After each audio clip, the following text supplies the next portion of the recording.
내가 뭔가 알칼리 음식을 먹어서 내 몸을 전신을 알칼리화 만드는 그게 중요한 게 아니라요. 암세포가 젖산 발효를 하는 그 고리를 끊는 거, 그게 산성화를 억제시키는 중요한 개념이에요.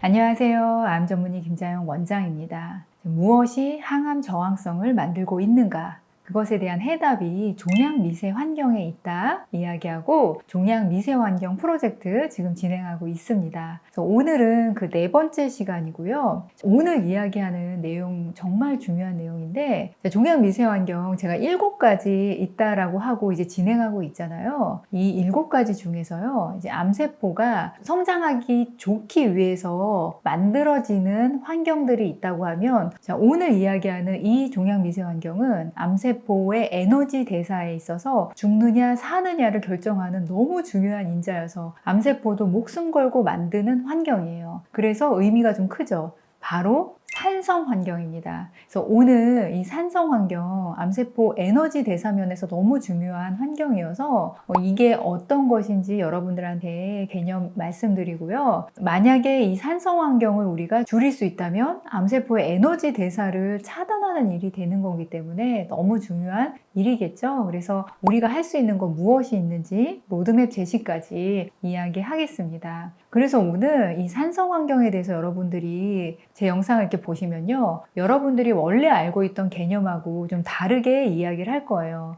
여러분들은 보통 이 산성 환경에 대해서 어떻게들 이해들 하시냐면, 그러니까 암세포가 산성 환경 좋아한다, 이제 이거는 보통들 다 생각을 하고 계세요. 그래서 내 몸을 산성 말고 염기성 알칼리화 만들겠다, 그래서 알칼리수 마시겠다는 분도 계시고, 고기가 몸을 산성화 만든다, 그래서 고기 끊어야 된다, 채소가 알칼리성이니까 채소 많이 먹어야 된다, 이제 이렇게들 많이들 접근을 하세요. 그런데 암이 만드는 산성 환경은 그 개념하고 사실 조금 다른 거거든요. 그래서 오늘 내용이 여러분들이 보시고, 아, 이렇게 해야지 산성 환경 해결하는 거구나 하고 제대로 된 로드맵을 가져가실 수 있었으면 좋겠습니다. 자, 그러면 이 암세포의 산성 환경이라는 게 무엇인지 가장 중요한 개념부터 좀 말씀드릴게요. 자, 이 개념을 이야기하려면 오늘도 또 다시 이 사진을 보여드려야 돼요. 자, 이 사진은 암 환자분들이 진단받을 때 찍는 펫 영상이고요. 제가 지난 시간에도 말씀드렸죠. 이 펫 영상을 촬영하는 기법 자체가 암세포의 포도당 흡수율이 정상세포보다 훨씬 높은 거를 확인하는 거다. 그래서 이렇게 샛노랗게 빛나는 부분이 포도당을 굉장히 많이 흡수하는 부위고, 그걸 우리가 눈으로 확인하는 거다, 이렇게 말씀을 드렸잖아요. 그런데 우리가 이 영상을 보면서 아, 암세포가 포도당을 많이 흡수하는구나. 자, 이것과 함께 동시에 같이 생각해야 되는 게 있어요. 자, 그게 뭐냐면, 아, 젖산을 많이 내보내고 있구나. 자, 같은 말이에요. 암세포가 포도당을 이렇게 많이 다른 세포보다 흡수한다는 의미는 세포 내에서 젖산을 굉장히 많이 만들어서 주변에 내보내고 있다는 의미이기도 해요. 자, 그래서 만약에 어떤 촬영 영상 기법이요, 포도당 흡수율을 보는 게 아니라 젖산 배출률을 보는 사진이 만약 있다라고 하면은 그 사진에서도 마찬가지로 이렇게 지금 여기서 샛노랗게 보이는 부분이 밝게 빛날 거예요. 자, 그만큼 암세포가 하는 일이 뭐냐면 포도당을 많이 흡수해서 젖산을 많이 만들어내서 배출을 한다. 자, 그래서 암 주변이 산성화된다라는 의미는 암세포가 젖산을 많이 배출한다는 의미예요. 자, 그래서 젖산이 주범이다. 자, 이게 암의 산성화이고 이게 암의 에너지 대사에 관련된 아주 중요한 키포인트예요. 자, 그래서 오늘 산성화, 젖산, 이걸 알려면요, 자, 여러분들이 암세포의 에너지 대사에 대해서 기본적인 거를 알고 가시면은 이해가 훨씬 잘 되거든요. 그래서 조금 어렵더라도 제가 한번 이야기해 볼게요. 자, 우리가 원래 밥을 먹으면 포도당을 흡수하죠. 그러면은 우리 정상적인 세포는 포도당이 세포 내로 들어오면요, 이 포도당이라는 거는 탄소를 6개 가진 육탄당이에요. 그래서 세포에서는 기본적으로 이 6탄당을 탄소 3개 가진 피르보산이라는 3탄당으로 분해하는 과정을 거쳐요. 이게 기본적인 해당 과정인데, 이 해당 과정을 거쳐야지 세포가 필요한 에너지를 소량 얻을 수 있거든요. 자, 그런데 포도당에서 피르보산이 만들어지는 것까지는 암세포나 우리 정상세포나 똑같이 겪는 과정이에요. 그런데 이 피르보산에서 운명이 갈라져요. 정상세포는 이 피로부산이 세포 내에 있는 에너지 공장이라고 하는 미토콘드리아로 들어가거든요. 그래서 구연산 회로를 거치고요. 그 다음에 미토콘드리아 막에 있는 프로톤 펌프 장치를 이용해서 굉장히 많은 다량의 에너지를 만들어내는 과정을 겪어요. 그래서 이 정상세포는 세포질에서 일어나는 해당 과정이 아니라 이 미토콘드리아 내부에서 일어나는 에너지를 얻는 과정을 통해서 굉장히 많은 에너지를 내는 방식을 이제 택합니다. 자, 그런데 이 암세포는 이 해당 과정을 거쳐서 피로부산을 만든 다음에요. 이 피로부산이 젖산으로 바뀌는 젖산 발효를 해요. 자, 이게 암세포와 정상세포가 다른 차이점이에요. 자, 이 과정을 통해서 이 젖산이 굉장히 많이 만들어지는 거고, 이 젖산이 굉장히 많이 만들어지면은 암세포 내부도 산성화가 될 거 아니에요. 자, 산성화가 되면 암세포도 사멸하거든요. 그래서 암세포가 젖산을 바깥으로 매우 빠른 속도로 배출을 해요. 자, 그러면서 암세포 주변이 산성화가 되는 거예요. 자, 이 암세포가 젖산 발효를 통해서 에너지를 내고 이 젖산을 세포 밖으로 내보내면서 주변을 산성화시킨다. 자, 그러면 왜 암세포는 이 젖산 발효를 하는 건가? 이게 도대체 암세포한테 무슨 도움이 되길래 이 방식을 택하느냐? 이게 아주 중요한 포인트거든요. 자, 왜냐하면 어떻게 하면은 더 효율적으로 자기네가 자라나기에 좋은 에너지를 얻을까? 초점이 다 에너지를 얻는 거에 있거든요. 자, 그런데 지금 젖산 발효를 한다는 거는 암세포한테 뭔가 굉장히 유리한 에너지를 내는 방식이라는 의미거든요. 무엇이 도움이 되냐? 자, 이 피로부산이 젖산으로 되는 이 젖산 발효를 하면요. 젖산이 되는 순간 나오는 효소가 있어요. NAD 플러스라는 효소인데 이 효소가 많아지면 암세포가 기본적으로 포도당을 흡수하는 흡수율도 높아지고 포도당이 들어와서 해당 과정을 겪는 그 과정의 속도가 2배, 4배, 10배 이상 빨라져요. 자, 그래서 미토콘드리아라는 에너지 공장을 안 거쳐도 굉장히 빠른 속도로 에너지를 낼 수 있는 방법이 이 젖산 발효예요. 젖산 발효를 통해서 젖산을 만들면서 포도당 흡수율도 다시 굉장히 많이 높일 수가 있고 포도당이 피로부산으로 되는 해당 과정 자체의 속도를 마구마구 올려준다. 자, 그 다음 두 번째, 이 젖산이 또 어떤 작용을 하냐면요. 자, 젖산이 만들어지면은 암세포 내부에 있는 게 아니라 밖으로 배출한다고 그랬잖아요. 여러분들이 그러면, 암세포 주변으로 배출을 해서 우리 몸이 지금 산성화되는 건가? 이제 그렇게 생각하실 수 있잖아요. 근데 그게 아니에요. 암세포 주변으로 배출을 한 다음에 다른 암세포가 이 젖산을 또 빠르게 흡수해요. 왜 흡수하냐면, 이 젖산은 특이하게 에너지원으로 재활용이 가능해요. 그러니까 포도당 없어도 젖산만 흡수해도 다시 해당 작용이 돌아가게 할 수가 있어요.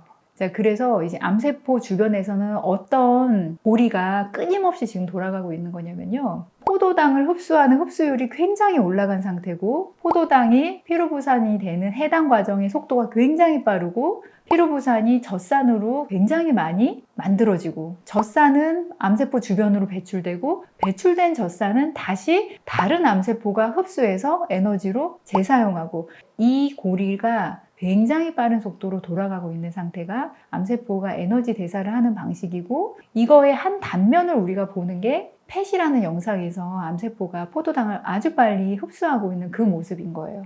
자, 그래서 제가 지금 에너지 측면에서 젖산 발효를 하는 게 왜 암세포한테 너무 중요한지 말씀을 드렸잖아요. 포도당을 사용하는 해당 작용의 속도를 2배, 4배, 10배 이상 올릴 수 있다. 두 번째, 젖산을 다시 흡수해서 에너지원으로 재활용할 수 있다. 그래서 포도당이 필요 없는 상태가 돼버린다. 자, 그래서 포도당 흡수가 잘 안 되는 세포도 살아갈 수 있게 만들어준다. 자, 그러면 세 번째, 젖산을 내보내면은 좋은 점이 또 뭐가 있냐면요. 그러니까 면역세포의 활동성이 쭉 떨어져요. 암세포 주변이 산성화가 되면요. 면역세포가 달려와서도 그 주변에서 무력화돼요. 일을 못해요. 자, 그래서 면역관문 억제제 치료를 받는 분들한테 정말 중요한 이슈예요. 나의 암의 성격이 암 주변에 산성화가 많이 되어 있으면 면역관문 억제제를 써도 암세포에 직접적으로 작용하기가 어렵다. 자, 그 다음 네 번째, 이 암 주변이 산성화가 되면 기본적인 세포 독성 항암제도 저항성이 더 훨씬 많아지고요. 그 다음 다섯 번째, 전이 속도가 더 빨라져요. 자, 산성화라는 신호 자체도 이 암세포 내에서 다른 기관으로 갈 수 있는 비정형 혈관들을 자꾸 만들게 하거든요. 그래서 그런 혈관을 통해서 전이암이 되는 속도를 올려주는 또 역할을 해줘요. 그래서 암세포가 자라나는데 너무 중요한 환경이 사실은 이제 산성화 환경인 거죠. 자, 여러분들이 여기까지 영상을 보고 생각하셔야 할 점이 있어요. 자, 그게 뭐냐면 암이 주변에 산성화를 만드는 거는 젖산 때문이다. 젖산을 많이 만들어서 내보내는 거라고 그랬잖아요. 그런데 이 젖산을 많이 내보내는 게 내 몸의 전신의 산성화를 만드는 게 아닌 거예요. 암 주변에 국지적으로 산성화를 만드는 거고, 이거는 순간순간 젖산이 나왔다가 다시 흡수됐다가 이게 무한 반복되면서 그 주변을 산성화시키는 거지 내 몸 전신을 산성화시킨다는 의미가 아니에요. 자, 그러면 암세포의 산성 환경을 막는 로드맵이라는 거는 우리가 생각하는 내 몸의 전신을 알카리화 만들고 그게 아니라요. 이 젖산을 만드는 이 에너지 대사 고리를 끊는 거예요. 그게 산성화를 억제시키는 중요한 개념이에요. 자, 그래서 제약회사에서는 어떤 약을 만들려고 정말 노력하고 있냐면 암세포가 젖산을 만들어서 배출시킨다 그랬잖아요. 그러면은 배출하는 문이 있거든요. 그 문을 틀어막는 약을 만들고 있어요. 자, 그 다음에 젖산을 다시 흡수한다 그랬죠. 재흡수하는 문을 막는 약을 만들고 있어요. 그만큼 에너지 대사면에서 이 젖산을 배출하고 흡수하는 게 암세포한테 너무 중요한 에너지 대사이기 때문에 이거를 막으려고 제약회사들도 이렇게 고군분투하고 있다. 자, 그러면 우리 암 환자분들이 할 수 있는 일이 무엇일까? 이 젖산 발효를 막을 수 있는 방식이 무엇이 있을까? 제가 제안드리고 싶은 거는 3가지예요. 자, 첫째는 산소치료, 둘째는 구연산, 자, 셋째는 메트포민 당뇨약. 자, 이 3가지가 암세포가 젖산 발효를 하는 이 에너지 대사를 차단하는 방식이 왜 되느냐?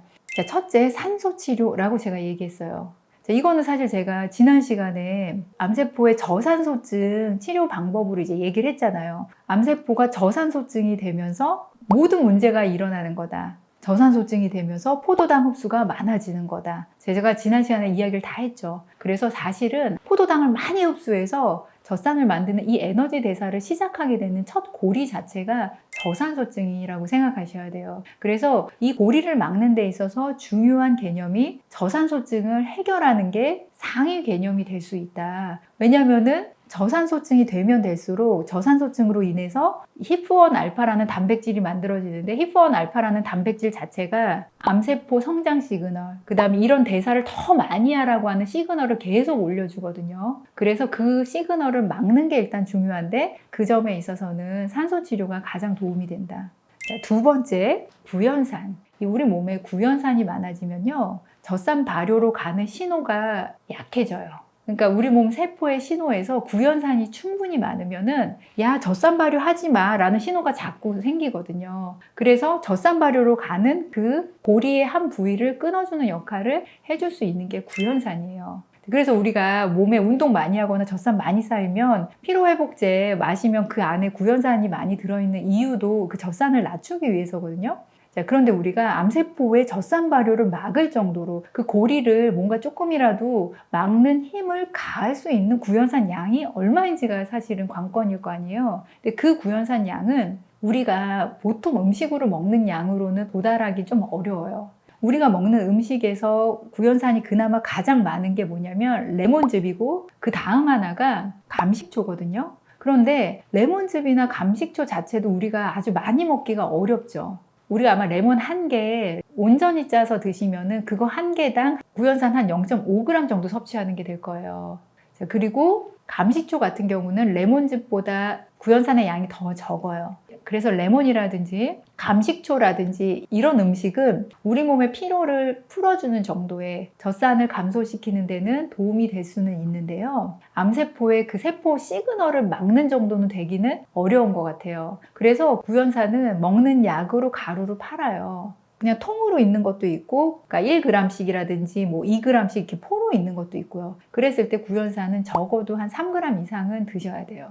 비타민C 적게는 1g, 많게는 어떤 분은 3g, 6g, 9g까지도 드시잖아요. 그거랑 마찬가지로 구연산도 그렇게 포로 나와 있는 것들을 3g 내지 5g까지 그 정도는 드셔야지 약한 고리라도 암세포가 젖산 발효로 가는 신호를 줄일 수 있다. 그런데 구연산 드실 때 물 많이 드시면서 드셔야 됩니다. 만약 가루로 이제 섭취하게 되는 분들 그거 기억을 하시고요. 그 다음 3번째가 메트포민 당뇨약 제가 말씀드렸어요. 근데 이 메트포민 같은 경우는 제가 또 지난 시간에 저산소증 이야기할 때도 또 이야기했잖아요. 암 대사 치료에서 정말 중요한 약인 것 같아요. 무슨 얘기를 할 때마다 안 끼는 게 없어요. 근데 이 메트포민은 그러면은 젖산 발효를 막는 데 있어서 어떤 역할을 해줄 수 있느냐? 암세포가 젖산을 재흡수해서 재활용하는 그 루트를 막아주는 역할을 해줄 수 있는 게 메트포민이에요. 자, 그래서 오늘 제가 암세포의 젖산 환경, 산성 환경을 막을 수 있는 로드맵으로 제안드린 게 이제 3가지가 있잖아요. 산소 치료, 구연산, 메트포민. 사실 이 모든 거는 같이 하는 게 훨씬 좋은 거예요. 왜냐면은 암세포도 전력을 다해서 젖산 발효를 만드는 거기 때문에 어느 한 가지 약하게 들어오는 걸로 젖산 발효를 안 하지는 않거든요. 그래서 여러 가지 방식으로 암세포를 괴롭혀 주는 게 도움이 되는 거고요. 이 젖산 환경이 너무 중요한 게 면역세포들이 와서 일을 아예 못하게 하는 거거든요. 그래서 이 산성 환경을 막는 이 로드맵, 이게 너무 중요한 분들이 누구냐면 특히 이 면역관문 억제제 4기인 분들 중에 하시는 분들 계시잖아요. 왜냐하면 이 4기 환자분들이 그래도 완전간에 완치를 바라볼 수 있는 때가 이 면역관문 억제제 이 치료하실 때거든요. 자, 그래서 이 치료를 하신다면 암세포의 산성 환경에 대해서 여러분들이 개념을 알고 이 멀티로 할 수 있는 것들을 보완 치료로 같이 하는 거를 한번 생각해 볼 만한 것 같습니다. 이 산성 환경이란 것 자체가 암세포가 살기 위해서 에너지 대사의 면에 있어서 죽기 살기를 하고 있는 작동 원리이기 때문이고, 암세포의 온통 관심은 이 에너지를 내는 거, 이거에 있다. 그래서 이 젖산 환경, 산성 환경을 막는 게 우리 종양 미세 환경을 막는 거에 있어서 너무 중요한 개념이라는 거 오늘 다시 한번 좀 말씀을 드리겠습니다. 오늘 내용이 여러분들에게 정말 많이 도움이 되었으면 좋겠고요. 저는 다음 시간에 종양 미세 환경 5번째 시간, 암세포 친화적인 면역 환경, 이거 어떻게 극복할 수 있나, 이 내용으로 다시 찾아뵙겠습니다. 우리 지혜롭게 이 젖산 환경의 고리 이제 끊어내고요. 여러분들이 하는 항암제들 정말 잘 듣는 방향으로 치료하셨으면 좋겠습니다. 암 치유할 수 있습니다. 화이팅!